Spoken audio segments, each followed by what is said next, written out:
തൃശൂർ തിരുവില്ലാമല കൂത്താമ്പിളിയിൽ നിന്നും മായന്നൂർ ഭാഗത്തേക്കുള്ള സ്കൂളുകളിലേക്ക് പോകുന്ന വിദ്യാർത്ഥികൾ ഇന്നും യാത്ര ചെയ്യുന്നത് തോണിയിലാണ്. ബസ്സിൽ പോകേണ്ടി വന്നാൽ മൂന്നോളം ബസ് മാറിക്കേറി വേണം മായൂർ സ്കൂളിലെത്തുവാൻ. അതിനുവേണ്ടി വരുന്ന സമയം പണവും ലാഭിക്കാനാണ് തോണിയിലൂടെയുള്ള ഈ അപകടയാത്ര.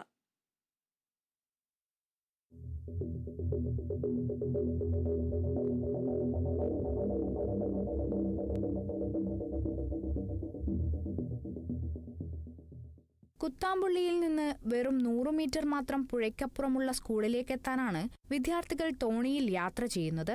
റോഡ് മാർഗമാണെങ്കിൽ 3 ബസ് മാറിക്കയറണം. വർഷങ്ങളായി കുട്ടികൾ ഇത്തരം അപകടയാത്ര നടത്തുന്നുണ്ട്. 5 രൂപ മാത്രമാണ് ഒരു കുട്ടിയിൽ നിന്നും ഈടാക്കുന്നത്.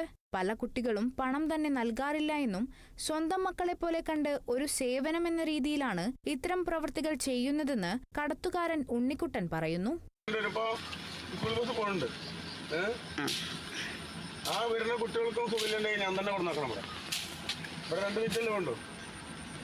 അങ്ങനെ സ്കൂൾ പൂട്ടുന്നവരങ്ങനെ വിട്ടുകൊണ്ടിരിക്കും. ഏതെങ്കിലും ഒരു കുട്ടി സുഖമില്ലുണ്ട് പേടേന്ന് കൊടുന്നു പറഞ്ഞു കൂട്ടിട്ട് പോയി ചെയ്യാനായിരിക്കും.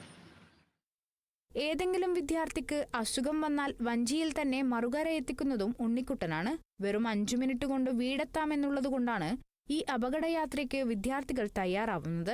കൊണ്ടാഴി പഞ്ചായത്തിലെ കൊണ്ടാഴി വില്ലേജിനെയും തിരുവല്ലോമല പഞ്ചായത്തിലെ കണിയാർക്കോട് വില്ലേജിനെയും ബന്ധിപ്പിച്ചുകൊണ്ട് സ്ഥലമേറ്റെടുക്കൽ ഉൾപ്പെടെ 33 കോടി 14 ലക്ഷം രൂപ അനുവദിച്ച പാലം പണി നടന്നുവരികയാണ്.